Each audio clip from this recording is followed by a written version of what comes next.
Thank you so much, Assemblymember, for being here and taking the time to speak. Assemblymember Matt Haney is our opening speaker.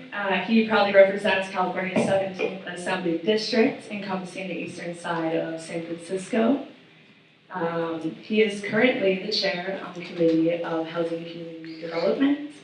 As one of the few renters in the California State Legislature, he also serves as the chair of the Legislative Renters Caucus.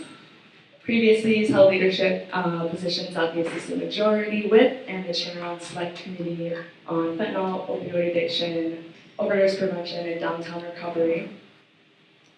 Assemblymember Haney has also held leadership positions as the Assistant Majority Leader for Policy and Research, and he has introduced numerous bills having focus on housing, homelessness, drug addiction, public safety, workers' rights, and of course, climate issues. Please give it a round of applause for Assemblymember Matt Haney. Thank you so much for being here. Thank you. I'll stay on here. Well, first of all, happy Ocean Day. And welcome you all. I was just talking to my friend Johnny and saying, who could be against the ocean? Hopefully your meetings are all going well that you're having, and the conversations that you're having are going well. And hopefully there's a lot of support for the work that you do. I can say, in addition to those different committee chairs and such that I'm on the budget committee, most importantly, for the purposes of this conversation, and we have to protect the funding for these outdoor equity programs. I really think the more you think about it, there are a few better investments that we can make as a state. I was looking in preparation for this and reading more about these programs and understanding that pretty much on any issue that we are tackling here in the state legislature, or a challenge that we're having here in California, these outdoor equity and outdoor education programs are a part of the solution. When we talk about the challenges that we have to confront climate change and the resilience that we have to build, the level of training that we have to provide for the next generation to be able to confront that, and renewable energy and wilderness management, and all of the things that California is going to have to do to change and adapt and grow in a sustainable way in the coming years, we have to prepare our young people for that. And the first step is exposing them and equipping them with the leadership and knowledge. But of course, as you all know better than I do, it goes much further beyond that. You want to talk about the challenges that we have with young people and stress and depression and physical health, leadership, all of the things that I look at what is happening out in our state and conversations that we have as a state. These programs are a critical part of the solution. And unfortunately, despite the fact that California, as you know, is the most biodiverse state in the country, if we were a country ourselves, we would be one of the most biodiverse countries in the world. We talk about the fourth largest economy. That's something to be proud of. But when you talk about we have over 7,000 species of plants and animals, that's also something that makes California incredibly special. And that should give us a competitive advantage in terms of what our young people and all of our people can learn and provide, but it also gives us a responsibility. I was a part of a delegation of over 100 people that went to the Biodiversity Convention in Colombia this past year. And there was nobody from the United States there, because the U.S. is the one country in the entire world that is not a party to that convention, but there were over 100 people from California there. And everywhere that we went, every panel that we had, it was packed because people around the world wanted to learn from what California is doing. And so all of us should be a part of that conversation and part of that responsibility. And what we know right now here in California, far too many people are being shut out, especially young people. I come from San Francisco, where we're often known as an urban community. We are also one of the most biodiverse urban environments in the world. And we have a situation where over 60% of young people of color in the Bay Area have not been to the beach. A situation where 1 in 3 young people of color in our state who live in urban areas say they rarely or never spend time outside. So we are not doing the job that we should to take advantage of the resources we have and the opportunities that we have for all of our residents. And it doesn't happen on its own. It happens because of investments in folks like this to allow them to do this critical work, and folks like you all to be able to provide that access and that equitable education and experiences for people who are living all around one of the most incredible places on the globe and have a responsibility and an opportunity that is so unique, and we should be taking advantage of it. And lastly, it's not just about taking advantage of it, it's about the inspiration, it's about the joy, it's about the curiosity and the happiness that all of us get from being a part of our lived environment and understanding it and connecting with it, and you all are doing that. I'm going to go back to the legislature now and make sure we fight for you all, and I really just want to appreciate you for being here, and thank you for allowing me to come and wish you a happy Ocean Day, and thank you for your work. Thank you for giving us important context as we kick this panel off. We appreciate your time and attendance here. Thank you. Awesome. Thank you so much, Matt, for being here. We're going to go ahead and introduce our panelists. We have some pretty awesome people here speaking on behalf of our programs and our communities. And so I'm going to go ahead and start with Adriana Guerrero. Does anybody know what Guerrero means in Spanish? Warrior. Yeah, and Adriana's a warrior for sure. So she's the executive director of Salted Roots. She has over 13 years of experience in education and youth development. A common thread that weaves Adriana's professional aspirations and beliefs together is her pursuit of social justice. And those of us who know her know that well. That social justice is contextualized with youth development and community-based approach. Over the last decade, Adriana has worked in a variety of capacities in the nonprofit sector across the globe with communities ranging in their socioeconomic, cultural, and language backgrounds. Thanks for being here, Adriana. Round of applause. All right, we'll move on to someone that we know close and dear as well, is Alexa Levon. So Alexa works for the Ocean Discovery Institute, but she's also the parent of two beautiful children that are part of the Lumar Columbus family, and they bring a lot of life and vibration to our programs. She's worked for over 10 years learning in environment in informal science education. Sorry, I had too much confidence.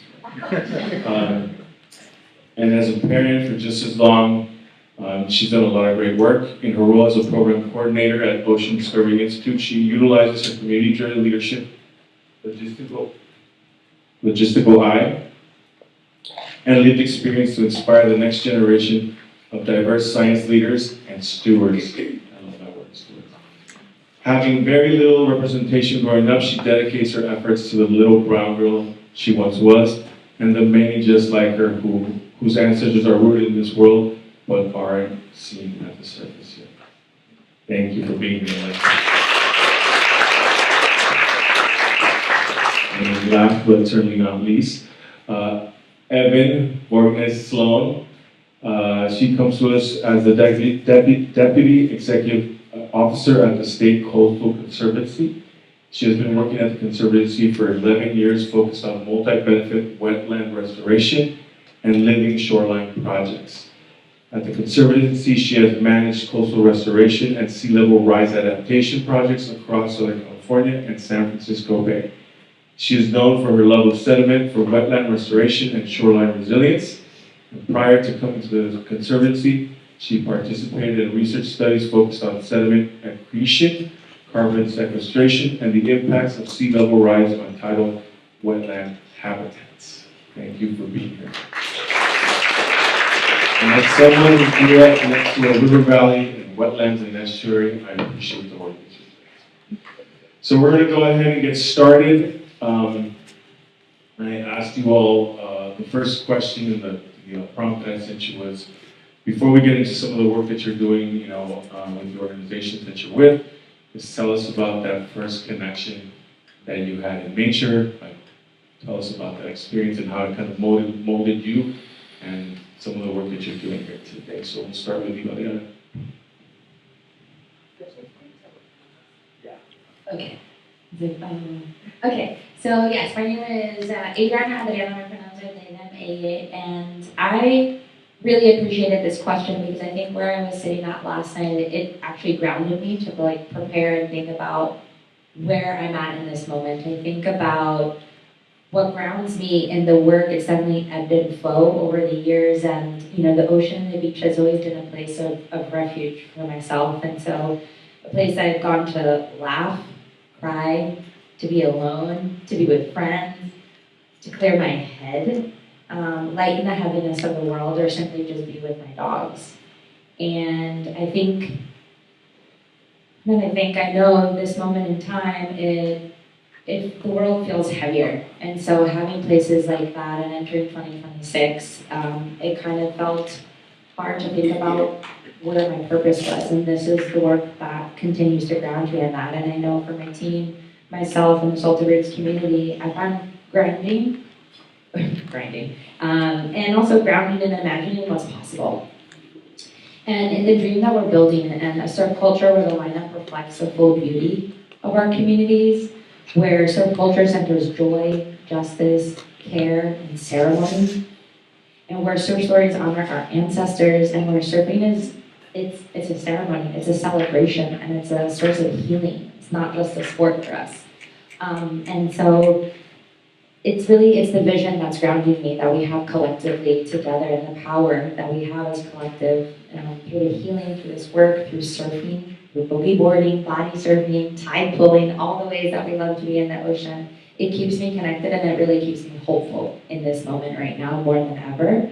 And for me, surfing just isn't a sport or a community, it's liberation, it's freedom, it's healing. It's a way to stay grounded in hope for us all, even when it feels really, really far right now. It's about building collective power and a deep relationship with the earth. And so that's how I'm kind of sitting with that in the moment right now. Yeah, thank you. My name is Alexa. Thank you for having me here today. What grounds me in this work in connection to the ocean is that was the biggest thing I was scared of when I was younger. The biggest thing I didn't understand. The biggest thing that I didn't really know much about. And now that I'm older, now that I've learned and experienced, it's my biggest healer. It's my biggest support. It's the thing that I know will hold me all the time. And any chance I get a moment to touch that water, I will touch that water, because it is now more than just the ocean. It's connection to people, to place. It's giving me my sense of place in this world too. So that's what grounds me in this work. Thank you. Hi everyone, I'm Evan. What grounds me in this work really is the amazing partners that we get to work with at the Coastal Conservancy, all of you in the room and on this panel. We've grown so much as an organization because of learning from all of you. And, you know, our Explore the Coast program and our Coastal Stories program are like our smaller grants, but they're making the biggest impact. And they're so incredible and important to our work. And you are all the ones creating the coastal stewards and, you know, breaking down those barriers so people can have those joyful experiences. But since you did ask about our first experience in nature, I think I'll just share that I didn't, my parents were afraid of the outdoors. So there was one summer when I was in elementary school where I found a friend whose parents were willing to take me to the beach every weekend. And they would always talk about how I wouldn't eat. I wouldn't do anything all day long because I just had to be in the water, just going under, letting the wave rush over me over and over and over. And just, again, yeah, it's that freedom and joy that the ocean brings. And now I can do it with my two kids. We love tide pulling, and I make them eat weird edible seeds and lemon plants. When you said under the walls, where's she going? So we wanted to get a quick 1-minute intro of the organizations that you work with. So can you each tell us briefly about your org, specifically the mission, and the communities that you represent and impact? So as Ramon shared, I have the joy and the honor of being the executive director of Salted Root. So we're a community organization based on the unceded ancestral lands of the Western Ohlone people, today known as Oakland. And we are rooted in the belief that surfing and coastal spaces should be safe, joyful, and accessible to all. So our mission is to cultivate a surf culture grounded in collective power, equity, love, and a reverence for the earth. And we center girls, women, and gender-expansive folks of color, building intergenerational spaces where people can connect with the ocean in all of the ways that you can, and reclaim their relationship with nature. And it's really a healing space through joy, lots of play, and then advocacy as well. I think our programs also operate at the intersection of not only ocean access, environmental justice, cultural reclamation, community care, art, because we know that the ocean can be a place of both liberation and belonging, as I mentioned before. So I work with the organization Ocean Discovery Institute. I'm the program coordinator there, and I started off there as an instructor, teaching the programs that I now get to run. What we do is we bring hands-on science into the beautifully diverse community of City Heights. It is a large immigrant, refugee, first-generation community that is often underrepresented and underserved. So we work with 14 different schools in that community, serving kinder all the way through 12th grade, doing in-classroom lessons, taking students out to coastal areas, and they come get to hang out with us at our facility as well. All with the lens of using the ocean as our platform of inspiration through science. Awesome. So the State Coastal Conservancy is a non-regulatory state agency. We work throughout the coast of California, from the Mexico border to the Oregon border. We also work within coastal draining watersheds of California and in the entirety of the 9 counties that make up the Bay Area, as well as along the Santa Ana River watersheds. We go all the way up to Big Bear. So I think a lot of people sometimes are surprised to learn that we work much farther inland than like the Coastal Commission's coastal zone. Our mission is to work with others to protect and preserve and restore coastal ecosystems. We help people get to and enjoy the coast, and we are really trying to pilot projects and implement coastal climate change resilience. We have 2 access programs that are most relevant today. The Explore the Coast program, which targets societal barriers to access and enjoy the coast, and to support programs that serve communities that traditionally face those barriers.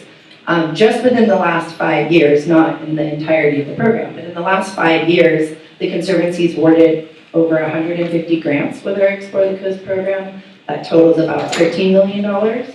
And we, with those projects, have served approximately 97,000 people. And many of those people are coming to the coast for the first time. I also want to mention our Coastal Stories program. It's a relatively new program. We've had about 3 grant rounds so far. And that program funds projects that develop, implement storytelling installations. So that can be murals or walking tours, signage. And that's really focused on elevating voices that have been historically and systemically excluded from coastal stories. To date, we've awarded $4.5 million in that grant program for about 25 projects up and down the coast. So one of the things that we wanted to point out that the Explore the Coast program was one of the pioneer programs in outdoor equity programs. And so you mentioned $13 million, and so we just wanted to give you a round of applause for the work that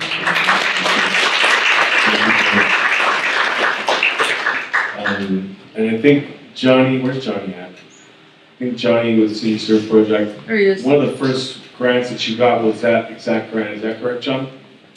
Correct, yes. Thank you. Thank you, sir. 2018.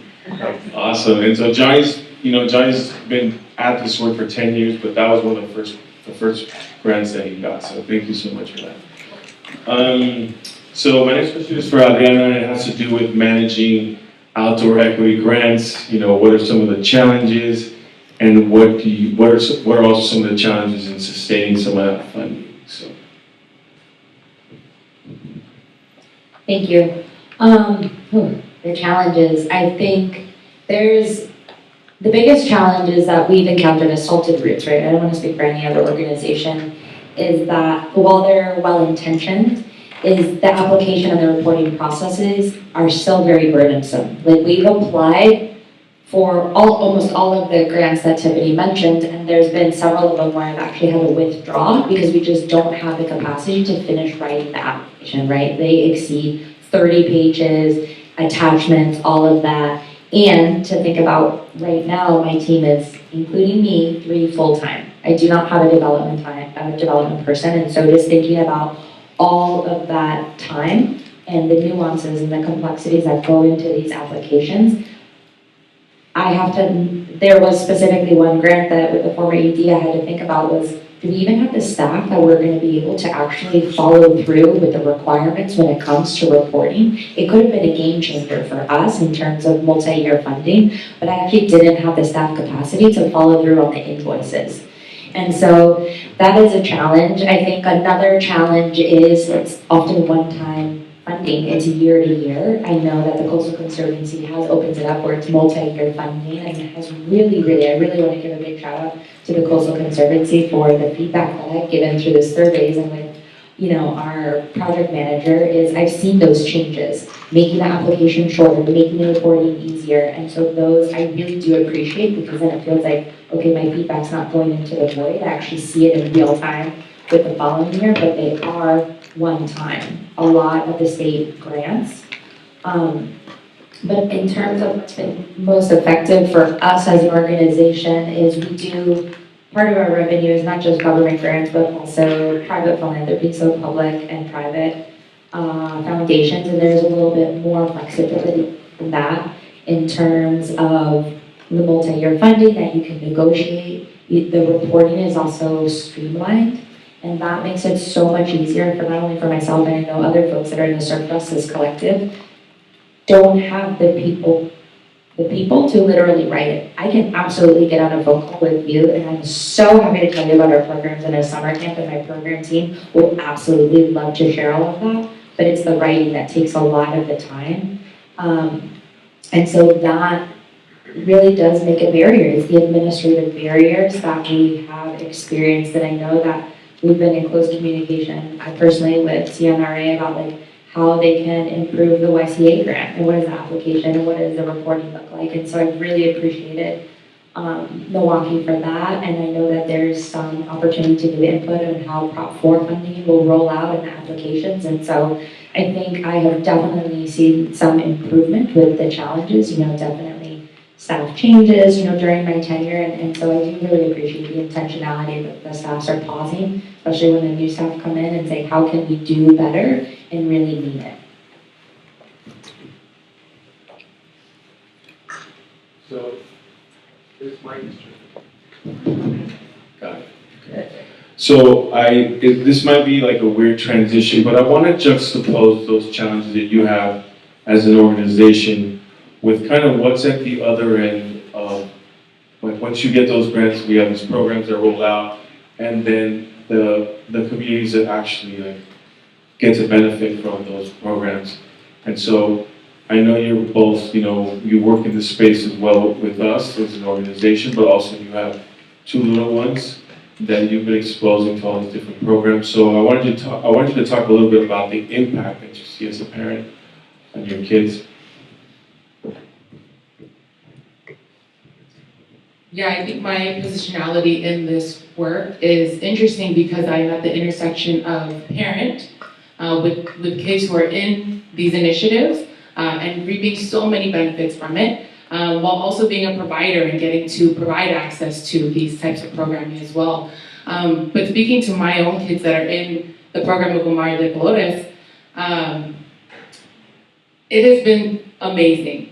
In the relations that I didn't have growing up, they have a relation with their environment and a deep relation. They care in ways that when I was younger, I did not care. I had no connection, I had no buy-in to care about these spaces because what was that space gonna do for me? At least in that moment of my life, I didn't know. But now my kids, they know. They know what takes care of them, and then in turn, how they take care of it as well. I'm going to speak about my son specifically, Kaimana. He's 9 years old. He has a little bit of anxiety and he gets really nervous in a lot of spaces. Doesn't like to try new things right away. And we've been in this program for about a year now, and especially going into the water.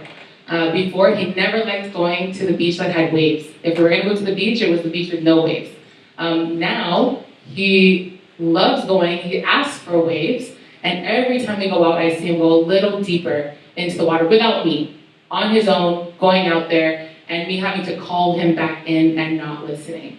But what I think is really, really great, especially about the program that we're in with Mar, is that representation that's there.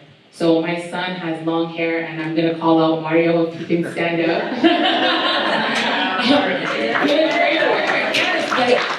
But truly, he can see himself and what's possible for him in his future, and he wants to be a marine biologist when he grows up. And that's awesome, and I hope that's for him in his lifetime, and however I can support that. And I don't know what that would have looked like without the type of support that he's getting through these types of programs. Thank you.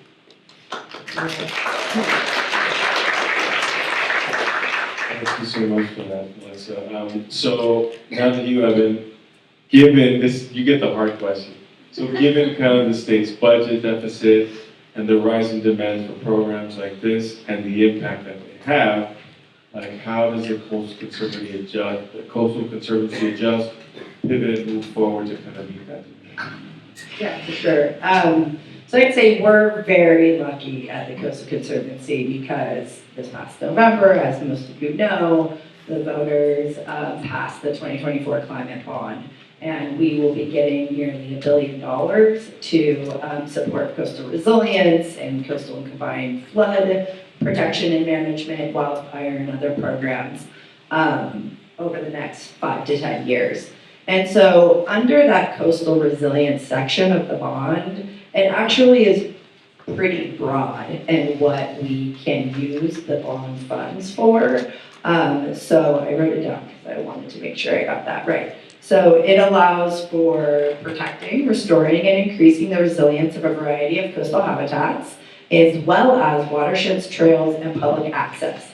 And the important part was the definition of protection, which included actions to improve public access, as well as actions that allow the continued use and enjoyment of coastal ecosystems. So really, we're interpreting that section of the bond to mean that we can continue funding our outdoor equity programming. That being said, there are other sections of the bond that are explicitly focused on outdoor education and access. So we're working with the California Natural Resources Agency to really brainstorm and understand how that substantial money can get put towards outdoor recreation and how we can continue to support it. I also just wanted to mention that I lead a little subcommittee at our agency that's focused on reducing barriers to grantees. So our group is who shortened the application for the full app and the pre-app. We wrote an application guide, and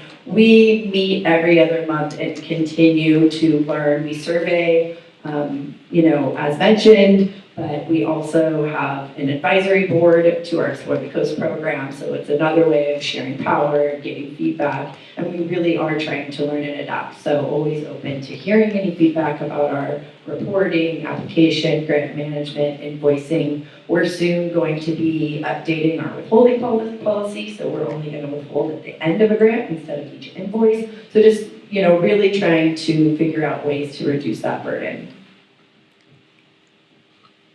Cool, thank you. So now, Evan, you represent the state agencies. Ariana, you represent all the CBOs and nonprofits. How do you two get together to build capacity for grassroots organizations and the work that they're doing, and the work that we're doing? My question is for you. Okay, well, I just want to repeat that I don't speak for all nonprofits, but I think that one of the things sorry, I lost my train of thought. More collaboratively, I think one of the ways that we have been able to work is, I think what has worked really well, what you just mentioned, this I'm kind of going off script now, Evan, because you reminded me about the ETC advisory. And I think that is different than some of the state grants, and I think that is another way that they're bringing in the community and ensuring that folks that are of the communities that may have been impacted by systemic barriers are actually a part of the selection process. And I think that is an example of something that's been done really well. And so huge component of that, because we can actually share it with our community members. And I remember when they were looking for advisory, it's like sharing it with everyone in the Serve Justice Collective. Do you know someone? And so there's that, making sure that there's representation, what Alexa shared, of like having her child see Mario in program. That's also important. People in positions of power, decision making, that also is really important. And then I think also is having the conversations, like, by chance, our program manager happened to be one of our volunteers, and so she knew very well our programs. So that relationship was there, but now I'm building one from start because we have a new one. But it's very intentional from the beginning, wanting to hear that, and there was an intentional pass off from the previous person to that. And so I think there's that, and I would say during my time, which I started during March 2020, and now's the time I'm sure we all would love to forget. But there were conversations that I was having not only with the Coastal Conservancy, but a number of funders was just like, hey, how are you? Like, talking as humans to each other and reminding each other, like, in this capacity, we're working for the same thing. We're working for the same goal to get people outside that haven't been able to go to the beach or surfing or tide pooling, and the list goes on. I think the one thing that I would, like to push state agencies and the funding is to go beyond just program delivery. Yes, there is reimbursement processes, and I can put lifeguarding and get that certification, but I think what is more sustainable, especially for small grassroots organization, it's the capacity building. Like, where can I have that flexibility to actually write off and say, like, I need leadership coaching. I need this type of workshop so that we can ensure that our volunteers have additional XYZ or allyship training for our trans and gender nonconforming staff to ensure that those youth are having a wonderful, safe, and a sense of belonging in our program. And the list goes on. And so where is that ability to continue to push the Conservancy in what we can, put in the reimbursement component of it? That is allowed. You should do that. For sure, include that. Done. It's happening. So I want to shift topics just a little bit, even though we're going to come back to this in a moment. So, speaking kind of, I'll go out of the branch to speak on behalf of all of our different organizations here that represent the communities that we work with. One of the things that I believe that we do well, and I've seen a lot of us in action, is that we build community well. And so we make connections with our communities, and mostly because we come from those communities. That said, it doesn't mean that we have all the answers, and it doesn't mean that we don't make mistakes.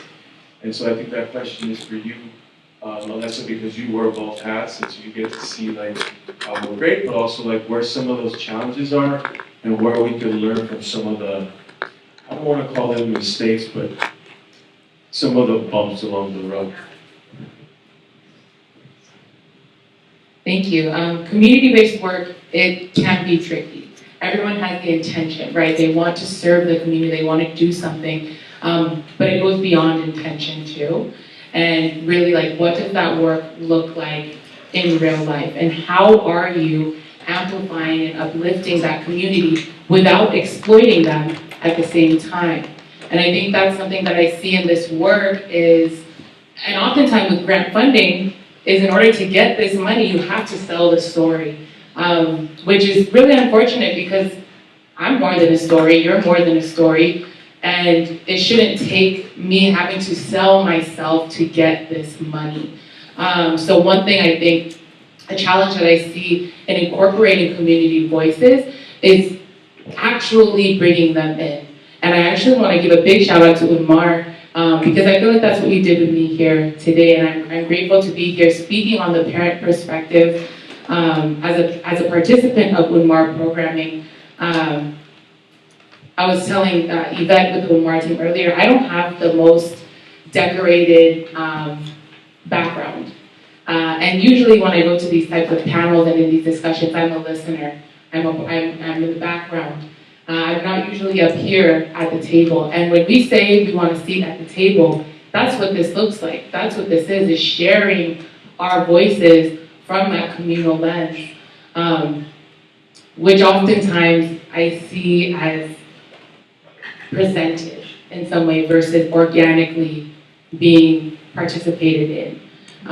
So I see so much good work of community-based organizations and really in the community. But at the same time, we can't expect the community to give us all the answers when they're there, but the organizations now have to find them for themselves too, by being and participating in different communal spaces as well.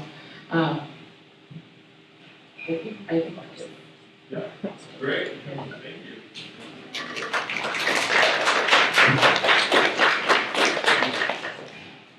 All right, I'm going to read this one off the script for you. All right. So many groups running state-funded outdoor equity programs have shared that they face access barriers from coastal land managers. And I think for those of us that hear from all across the state, we're really talking about AB 2939, which is a law now, but yet we're facing some challenges in making sure that some of these land managers are following that law. And the responses that we're getting from them in terms of why it can't be done is really interesting. That being said, is there anything that the Conservancy can do to support a statewide standard for equitable coastal access? That is a hard question. I would say we've definitely heard this from our grantees. This is a real problem, and City Surf Project and Salted Roots really led the effort in Pacifica to, get the exclusionary permitting process removed there, and so we really support them, and we're excited to see that. And while there are cities who are willing to work on that, it's still a problem up and down the coast. And so with AB 2939, we are also just seeing how it's coming online and how it's playing out. I'd say for our part in particular, when we provide grants to land managers and cities and local government, we are trying to push them in terms of having requirements in our grant agreements that require public access. And not just requirements, but also trying to support them and make them understand why it's important and have the conversation with them. And then on the other side of the equation, when we have grants to small nonprofits and CBOs, we are trying to be flexible and understand that sometimes, tasks in a work program are going to change because you have come across this new permit you didn't know you needed to have, or the land manager isn't following AB 2939 for some reason, and you have this new need. So we are definitely wanting to work with our grantees and cover those types of activities when they arise, and pay for that work. Yeah, you mentioned the role of pushing land managers, and it feels like for us on the ground that role is being, I don't think this is the intention, but it's being transferred to us because now we feel like we're the ones pushing them to acknowledge the law and give us access. And so that's an interesting dynamic that I can't say that we're all that surprised that that's happening, but it's very interesting to have to be placed in that dynamic and push. So we don't want to push. We want to build relationships, but at the same time, how long do we play nice? And when I say play nice, I don't mean we have to play rude, but at some point it just feels like, why don't we just go run our programs because it's the law and we can. But then we're pushing. I know that we risk kind of confronting some of those institutional cultural barriers that have kept us feeling unwelcome from those spaces to begin with. So That wasn't a question, it was more like a comment, but you can respond to it. Yeah, round of applause. I would just say, one thing that I love about the project managers at our agency is they aren't just processing invoices. They really do want to support their grantees. And so in those cases, if it would help to have a state agency representative there, like, please reach out to us and we can try to support you in those conversations.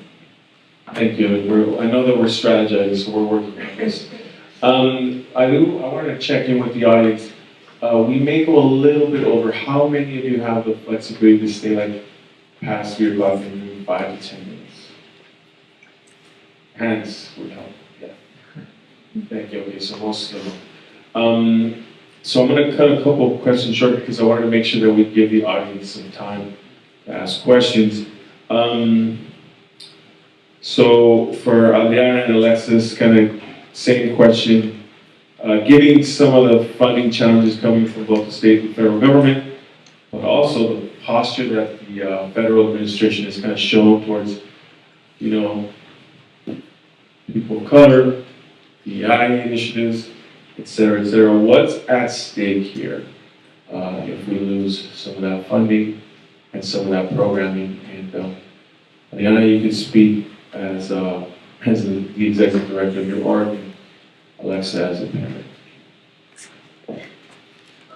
This is a big question. I appreciate it, and I'm sure all of us feel like there's a lot at stake all the time, every day, right? And so I really had to think about this specifically, otherwise we'd be here all evening. I think about if funding for equity-based programming is reduced or eliminated, we'd risk more than just programs, right? We threaten vital pathways to healing and belonging, leaderships and jobs for underserved and underinvested communities. I think about just the car ride Jessica and I had this morning, from the panel, she was saying, she has been around for 10 years. That is the existence of our SURF programming. She started when she was 11 years old, and now she is staff, right? And so the impact of that and the positive and the trajectory that her career, and then it's the cascading leadership that has in her community to the young people, the representation. And so that's just an example, because that programming, that funding has allowed our programming to grow in this capacity of which we are, and for me to sit with you in this room and to have the collective to be in a community. And on the other side, which I think is really important for folks that might not be aware of this in the room, I just want to highlight the California Coastal Act of 1976. It was a landmark commitment to protecting our coastlines and ensuring coastal access as a public right, not just a privilege. The California Coastal Commission, whose primary purpose is to uphold the California Coastal Act, has been a critical force in defending those rights, and also since 2008 been providing funding to support people get to the coast through the whale tail. And thanks to the leadership of the commission and the partnership of the California Coastal Conservancy, millions of dollars have been put into our programs and put into our communities, but the protections are under attack. So not just funding are we talking about this, but the current administration's attacks on environmental protections, DEI initiatives, and institutions like the Coastal Commission, specifically the Coastal Commission, and there's attacks against the Coastal Act to threaten to dismantle it. So not only are we talking about at a state level to have funding reduced, but then the law that is in place for Californians to access the coast is also at risk. And I don't say that to fear, but also to elevate the risk that which at, and how folks can also step into advocacy and to step into other ways to support, because there's various ways that our organizations do ask people to come to public comment, or if you are an individual insured, you can go to a Coastal Commission meeting and just say, thank you, Coastal Commission, I really support you and the Coastal Act, There's lots of talking points that, so yeah, it's heavy, and I think it's important to name because it's much larger than the funding, and undermining these protections would deepen existing inequities, right? Stripping away the hard-fought access gains that all of us in our organizations have been gaining access for our communities of color, indigenous communities, working class communities. And that's what I said, it's not just about losing funding and protections, it's about losing access to the programs and to the community. When Alexa talks about representation and how Salted Roots has changed my life, the community that it has given me, the friends that it has given me, the accomplices in this work has changed my life. And losing access to the coast and to all of that, outdoor equity is environmental justice. And investing in outdoor equity is about preserving not just programs, but systemic rights.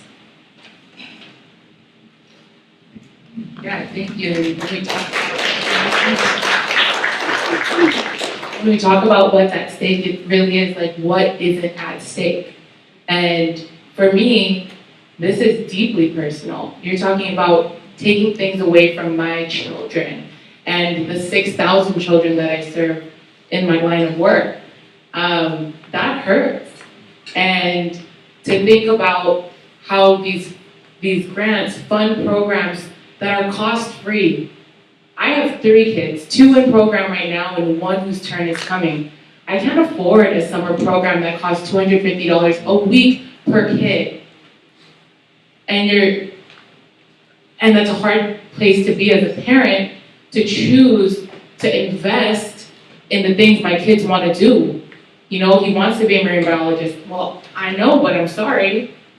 We just don't have the means to provide that type of support for what you want to do. So it's a lot, mentally, physically, for the children especially, who a lot of these programs are safe places for them. There's not a lot of those in this world, especially right now, and removing the few that there are. I have a student who, we went on a field trip, thanks to Explore the Coast actually. They fund that program, 4th grade student, and we do this little hike along the trail, and it's up over a bluff in La Jolla, and he was so scared. He said, Miss Alexa, I can't do it, I'm so nervous, I'm so scared. And I was like, all right, it's fine, we're gonna do it together. So we walked this trail. The end of the day, he was very eager to share his reflection. He said, Miss Alexa, I overcame my fear today. And I was like, in one moment, that was a 5-minute walk. Right. We've overcame something that he probably has in other spaces too, but in that moment, fear was eliminated. And that's what's at stake. I don't want fear for our children. I don't want fear for my children. And we can't continue to empower them without the resources necessary to do so.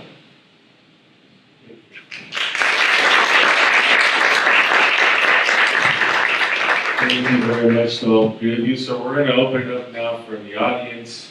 If anyone has a burning question, we'll ask the panelists to keep the answers relatively short so we can get to as many people as possible. So, any hands?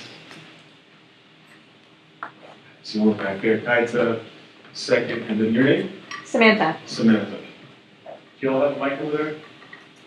Oh, we have, I handed it off. Samantha. Hey, thanks. Thanks for this panel. Really super educational. It's really great to be here.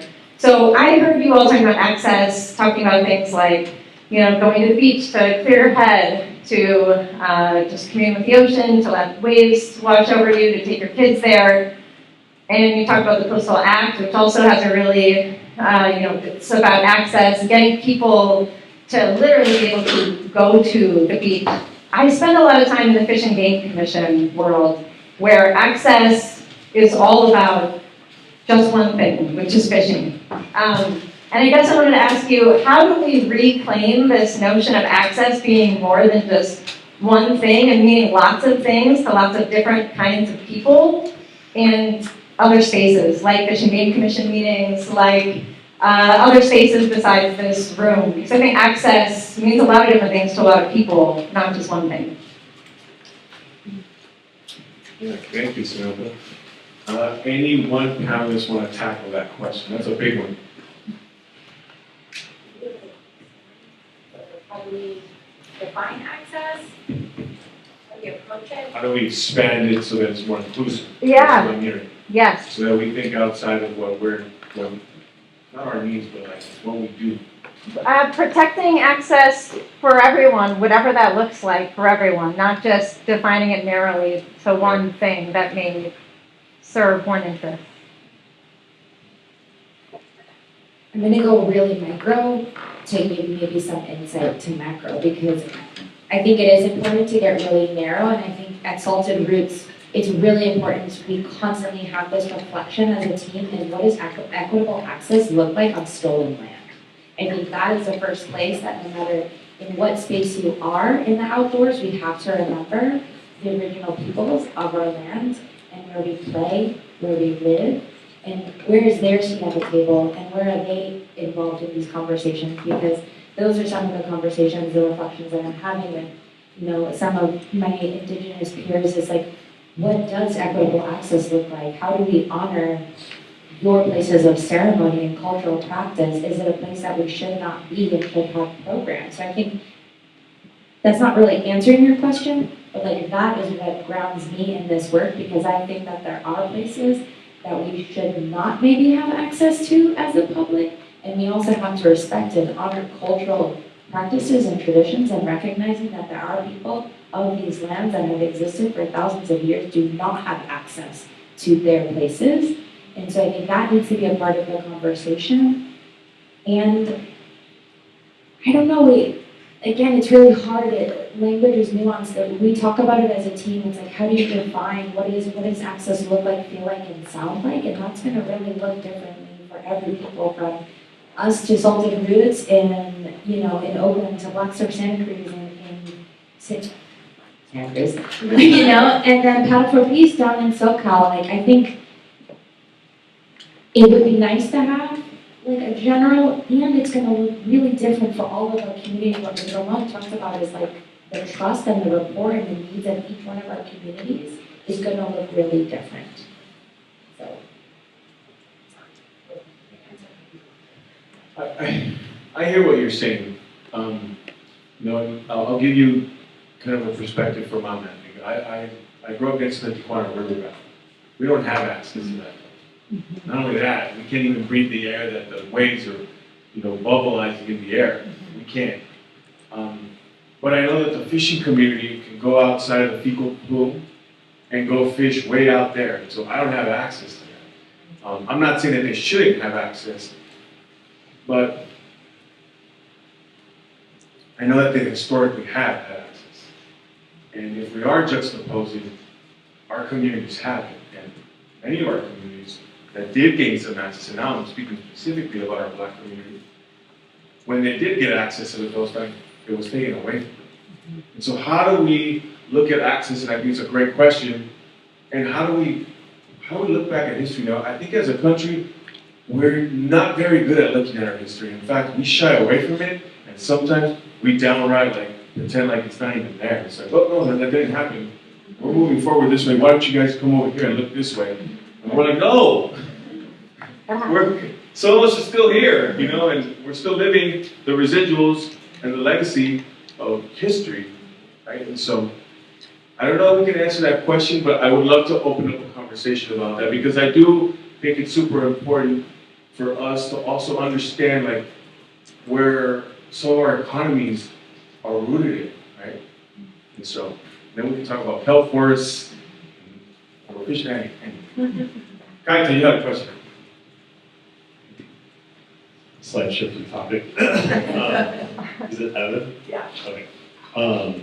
Thanks for joining us. I was curious, just on your tactics from a funding perspective. I know the climate bond was greenlit, which is great, and eventually you still try to work on these programs greenlit.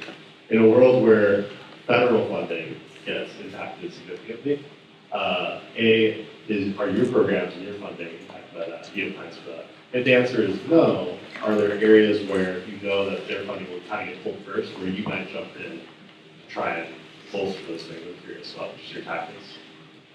Yeah, that's a really hard challenge right now, because there are so many partners getting impacted by the loss of capacity from federal agencies, as well as losing their federal funding.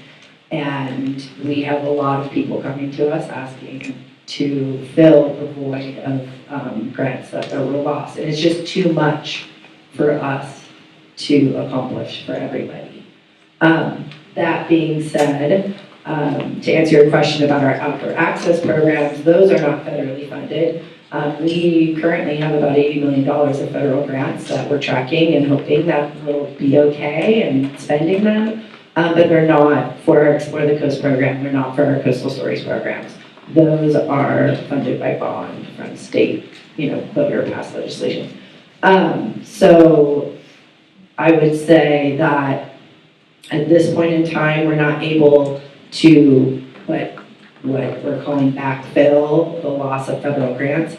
For a new round, a new RFP, I think that people could, explain that they lost their federal funding and ask for a higher ask, and a new grant going to that organization would be okay.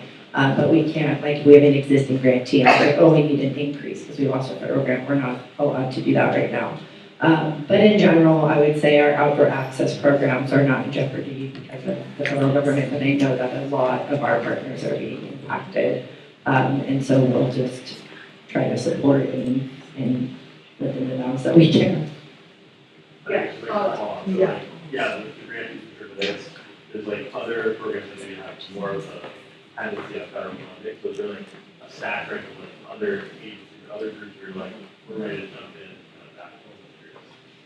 Not right now, just because of the sheer volume of how many people are facing that right now. Our National Estuary Research Reserves are getting cut, our marine sanctuaries, our U.S. Fish and Wildlife refuges.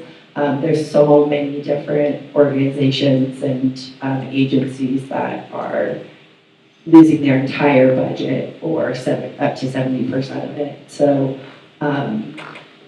we don't have a prioritization or anything of who, but I think for moving forward, we're really just trying to support where we can, especially if it's in line with our strategic plan. That's very important. And yeah, I think our outdoor programs will be okay. Thank you, Evan. Any more questions? Any comments you want to add to the conversation as we close out? Okay. Well, I want to thank you all for being here. Thank you so much. I want to give a shout out to Tiffany, by the way. Tiffany was like, a little shy about the mic. I'm like, you're but thank you so much for just sharing your wisdom, your experience, and then providing insight for further conversation. And let's keep talking about this. Thank you very much. Thank you very much.